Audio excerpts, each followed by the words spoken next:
Welcome back. As you can see, we're going with the format we went with in the fourth one.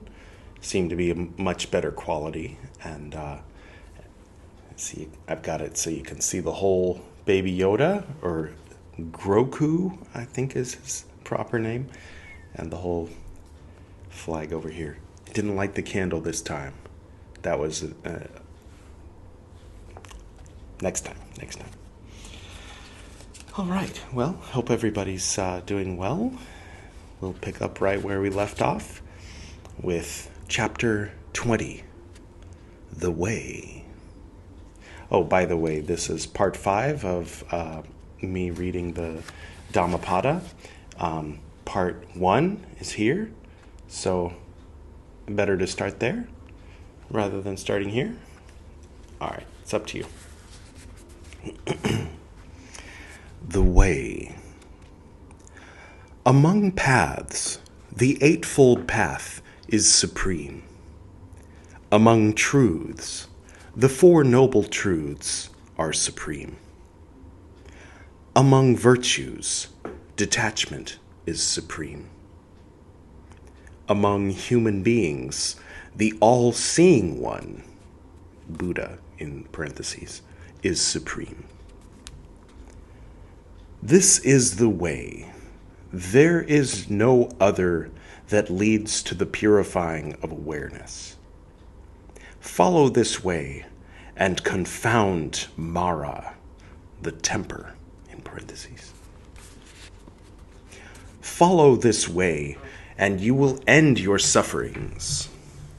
I showed you this way after I pulled my flesh free from the arrows of suffering. You must make the effort yourself. The Tathagatas can only show you the way. The contemplative ones who follow the way are freed from the bondage of Mara. All created things impermanent. The wise one who realizes this ends his sufferings. This is the way to purity. All created things bring grief and pain. The wise one who realizes this ends his sufferings. This is the way to purity. All forms of being are unreal. The wise one who realizes this ends his sufferings. This is the way to purity. He who does not rouse himself when it is time to rise, who, though young and strong, is full of sloth, whose will is weak and who is indecisive, such a man will never find the way to knowledge. Watchful of speech, self-controlled in mind, free from the sins of the body. He who follows these 3 paths of action with purity will realize the way taught by the wise. Through awareness, knowledge is gained. Through lack of awareness, knowledge is lost. Let a man who recognizes these 2 paths of gain and loss conduct himself so that his knowledge may grow. Cut down the entire forest of desires, in parentheses, not just a tree. Fear stems from the forest. Having cut down the forest and its undergrowth, then, O bhikshus, you will be free. As long as the love of man towards women, even the smallest, is not destroyed like the forest of desire, till then, his mind will remain in bondage, just as a suckling calf is attached to its mother. Sounds hot. Pluck out all attachment to self with your own hand, just as you would pluck out an autumn lotus. Some point in history. Cultivate the way to peace as taught by Buddha. Here I shall dwell in the rain, here in the winter, here in the summer. Thus the fool meditates, not realizing the danger of his death. Just as a flood carries off a sleeping village, so does death come and carry off the man who remains tied to his children and flocks, his mind distracted. There is no help from sons, or a father, or even relations for one whom death has seized. The wise man who realizes this should, with self-control and discipline, quickly clear the way that leads to nirvana.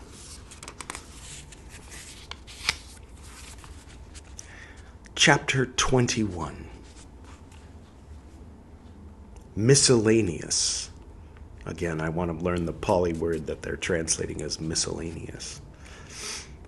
If by foregoing a small pleasure, worldly, parentheses, one attains a great bliss, nirvana, just for the people who are need it, never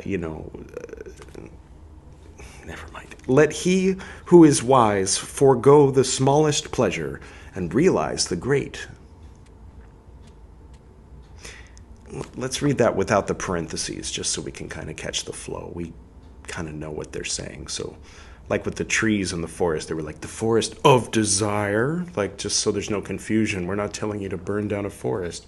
Okay, if by foregoing a small pleasure, one attains a great bliss, let he who is wise forego the small pleasure and realize the great. Makes sense. We don't need the parentheses. He who seeks his happiness by causing pain to others is entangled in the bonds of hatred. Have you seen 50 Shades? And will never be free from hatred. What ought to be done is neglected. What ought not to be done is done. The desires of such arrogant and ignorant people are forever increasing. But they whose practice self-control, but they whose, W-H-O-S-E, practice self-control over their body, who do not follow what ought not to be done, and who steadfastly pursue what ought to be done, the desires of such aware and wise people will come to an end.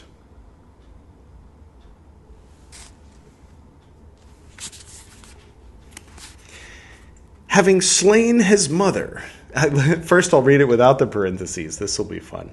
Having slain his mother and father, having killed the two warrior kings, having destroyed the realm and its subjects, a true Brahmin walks away blameless.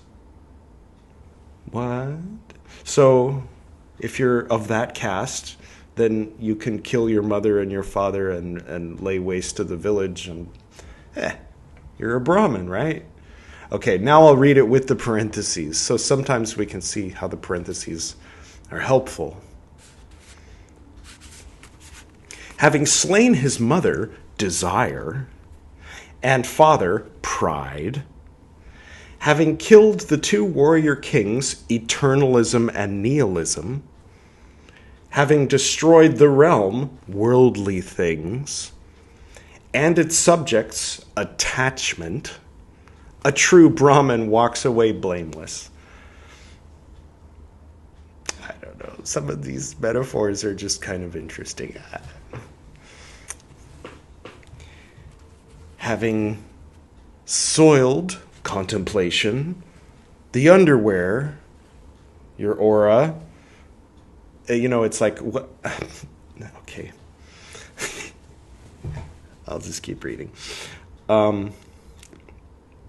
He who seeks his happiness by causing pain, we've already done that.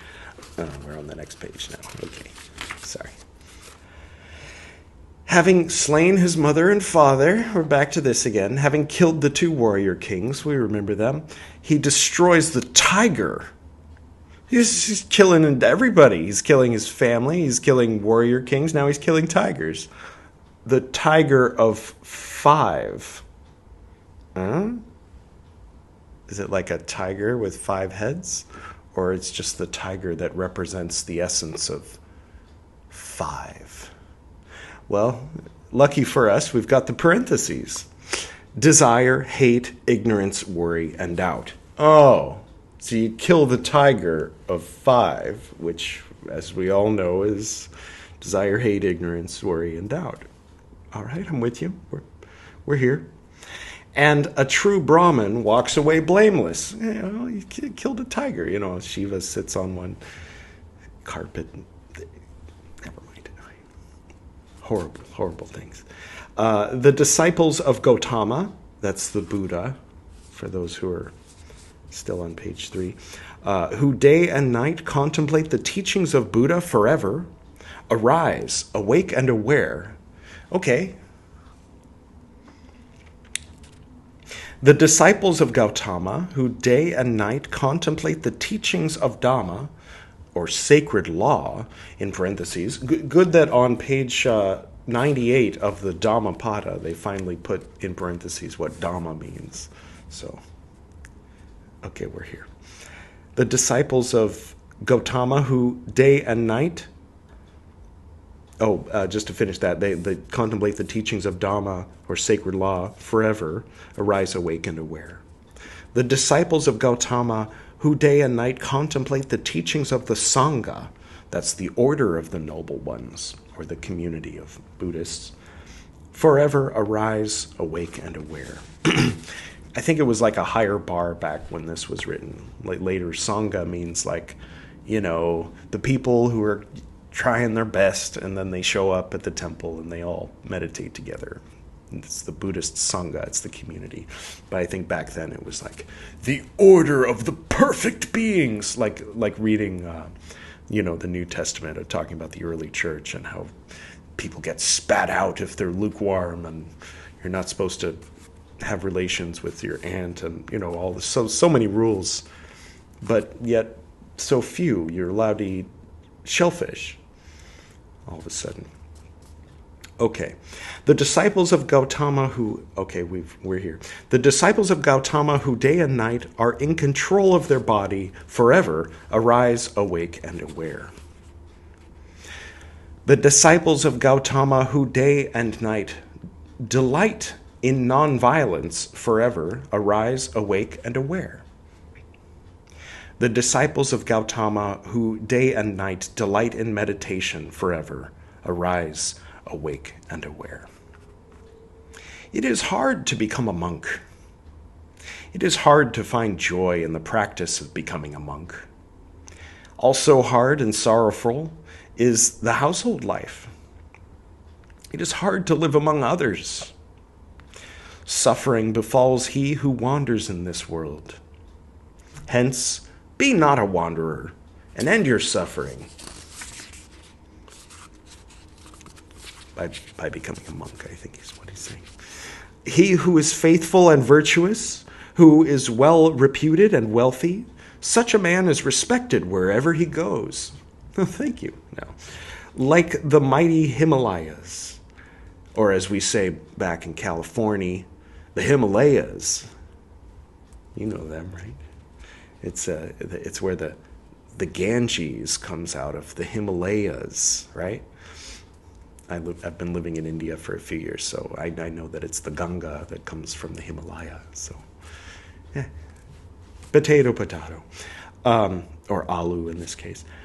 Okay, the good shine and can be seen from afar, but like arrows shot in the night, the evil cannot be seen even if they are near. He who sits in solitude, who sleeps in solitude, who walks in solitude, who subdues his self in solitude, will find bliss in the solitude of the forest. Let's do one more. Looks like they're getting on to a lighter topic. Chapter 22, Hell. He who utters untruths goes to hell, as does he who denies his evil deeds. Both are equal after death. They will share the same suffering in the next world. Many who wear the yellow gown, again, it's sort of off-white and maroon, so he's not talking about me here, are evil and unrestrained. Oh, wait, let me start over that sentence. Many who wear the yellow gown are evil and unrestrained. Okay. By their own evil deeds will these sinful men go to hell. Okay, I can accept that. That's fine. It would be better to swallow a burning iron ball, flaming like fire, than for a sinful and unrestrained monk to swallow the alms of honest people. Okay. A careless man who covets his neighbor's wife gains 4 things: dispute, loss of sleep, condemnation, and rebirth in hell. Oh, poor King David. I always thought disrepute received. That's an interesting combination of words. Disrepute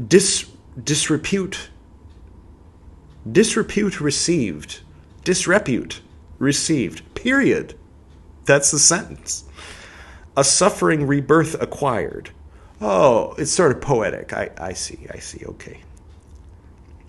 Brief is the pleasure of the fearful man and woman, and the king imposes heavy punishment. We're talking about the demiurge here? What? Therefore, let no man covet his neighbor's wife. Okay, he just took a minute to get around to that, especially with my little sidebars and footnotes and comments, stuff like that.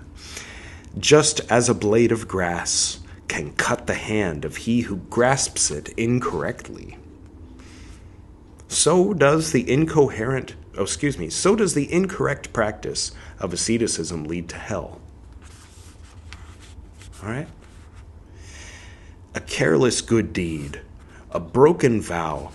I know I mentioned it in the last one, but it's just sort of fun because I know a lot of people who just sort of have, like I said, the Cliff Notes version of Madhyamika Buddhism in the middle period, like Nagarjuna's, thoughts on existence or something. Like, they're like, the thing I like about Buddhism is they don't tell you that if you sin, you're going to go to hell. And then it's like, okay, here's the foundational document of the original form of Buddhism.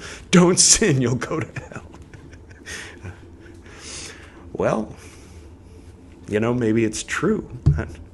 There's always that possibility. Then again, maybe, there was a lot of cross-cultural influence in, when Alexander, and then there was the Greek period in the northwest of India, and then a lot of the Buddhism and Hindu philosophy kind of was there in the beginning of the formation of a lot of Greek philosophy and so on and so forth, and the trade between the Roman Empire and Tamil back and forth, 200 boats per year. People assume that they just discovered each other when the Beatles went there in the 60s, and it's just not the case.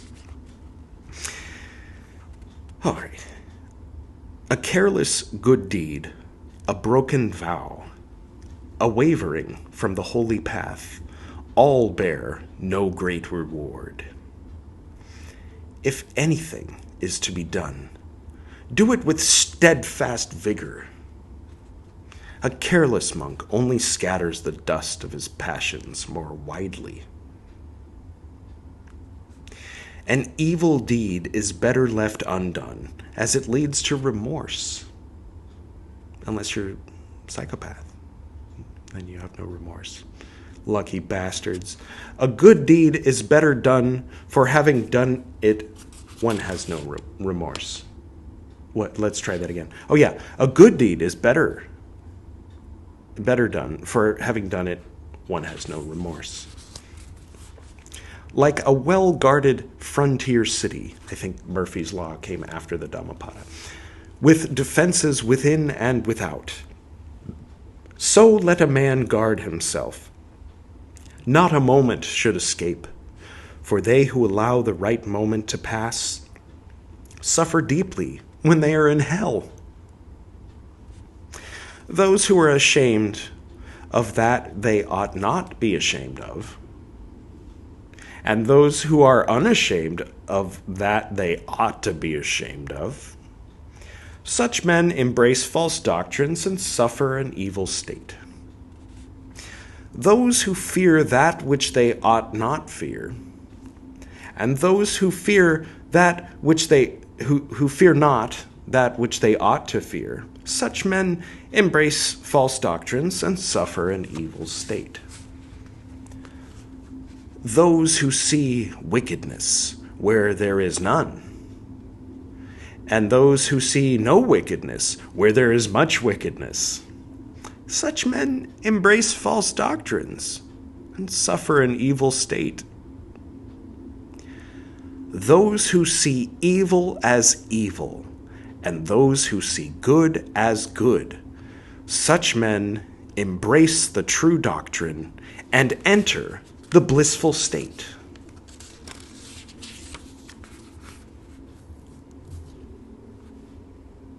One more? All right. Seems like that was a little short. Chapter 23. The elephant. It's better than hell, right? The world is ill-natured, but silently shall I endure abuse. Just as the elephant endures the arrows shot from the bow in battle. Oh, that's where the elephant fits into all this. Up with the path in the sky. A tamed elephant is led into the crowd. The king mounts a tamed elephant. The best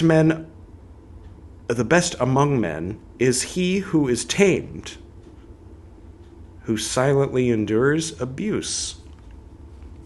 Let the king ride on you, I guess. Tamed mules are good,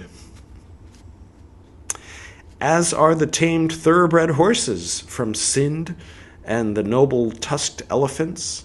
But he who tames himself is better still. Ah, it was going somewhere. I didn't see that coming, but it was good. It's saying tamed mules are good. For it is not on these animals that one can travel down the untrodden path. Only he can you hear the dun dun dun dun. That's Anjana. It's Saturday night in Anjana. What time is it? It's currently 1:15. A little earlier than I was recording before, but on Saturday night the dun dun dun goes until like 8 a.m. the next morning. So, but it's okay. It's distant enough. Where was I? It is not on these channels. Only he who has completely tamed himself can reach that destination, nirvana. The mighty elephant Dhammapada. You remember in episode 1, I apologized in advance for the terrible pronunciation of any Sanskrit that comes up. That's where this comes in. Sorry. The mighty elephant Dhammapada is out of control when in a rut. He refuses all morsels when bound. He yearns for the elephant forest. I yearn for the elephant forest. That's not part of this. I just said that. The foolish one, who is lazy and gluttonous, who is forever sleepy and wallows like an overfed pig, suffers rebirth again and again. Lord Buddha, with all respect, fat shaming isn't really popular anymore. Sorry. This mind of mine would earlier wander about as it wished, where it fancied, as it pleased. But now with wisdom I shall control it, just as the rider controls the wild elephant with his hook. Take delight in your awareness. Yeah. That's a standalone line right there. You can just take that line. That's the whole book. All right. Take delight in your awareness. Protect your mind carefully. Don't do drugs. Not the ones that permanently. Just as an elephant draws itself out of a swamp.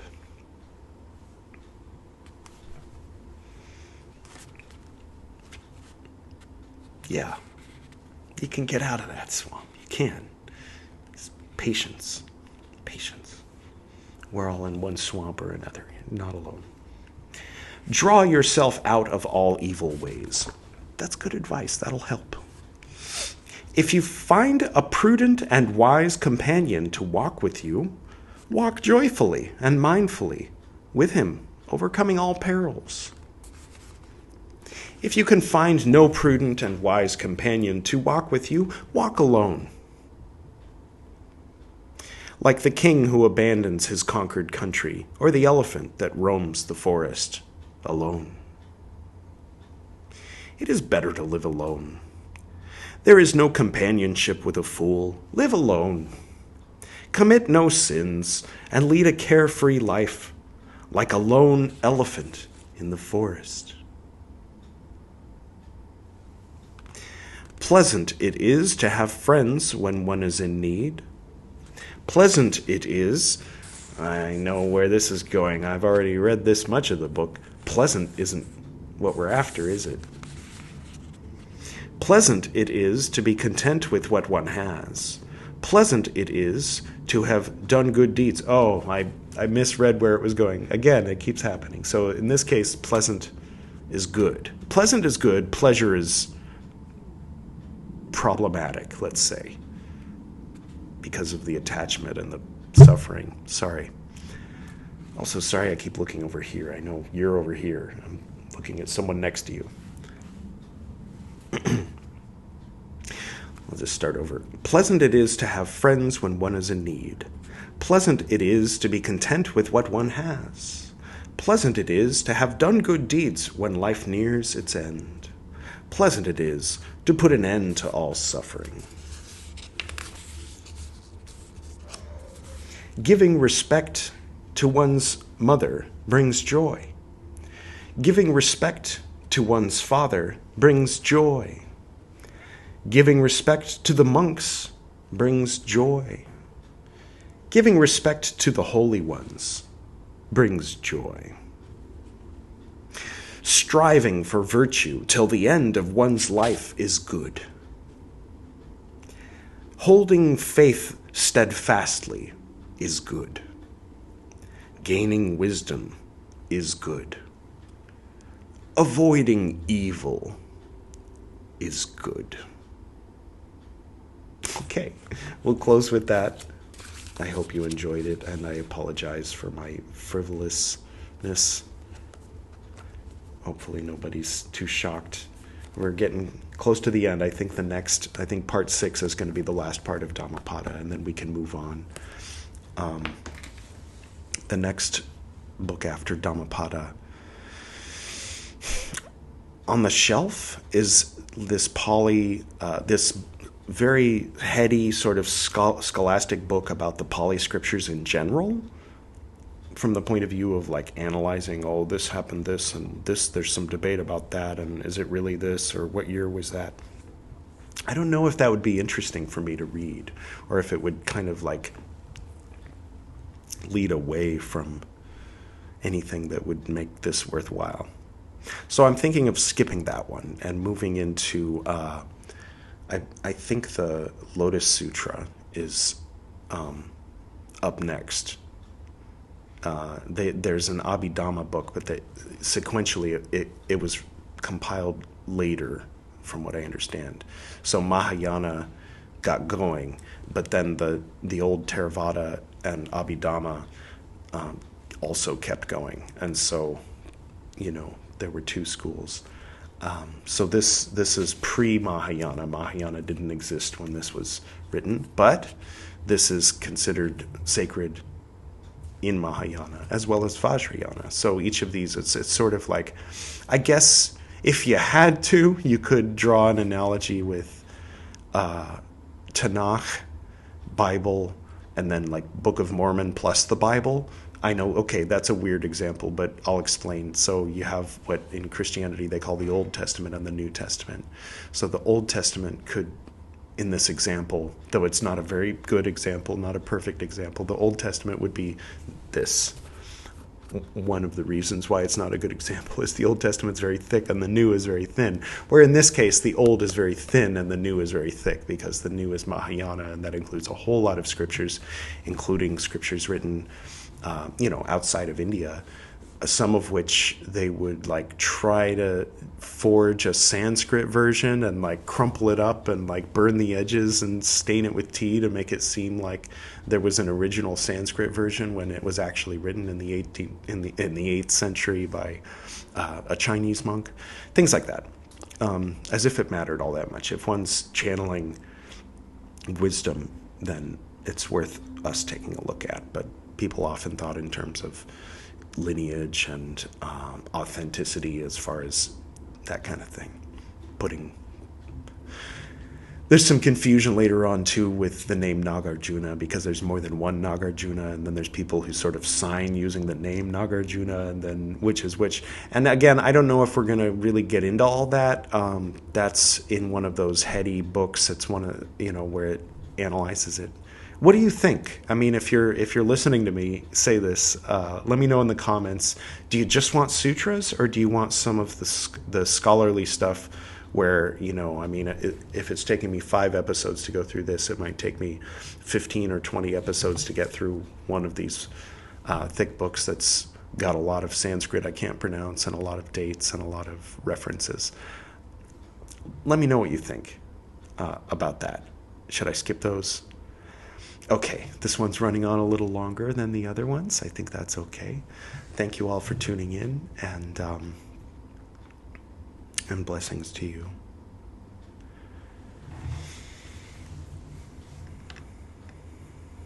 To the north and to the south, to the east and to the west, to the spirits of light among us and to the spirits below, we send out our reverent love and compassion. May all beings be happy. May all beings be serene. May all beings be in peace.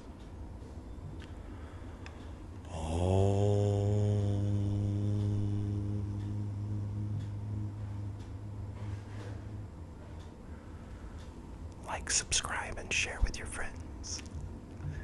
Good night.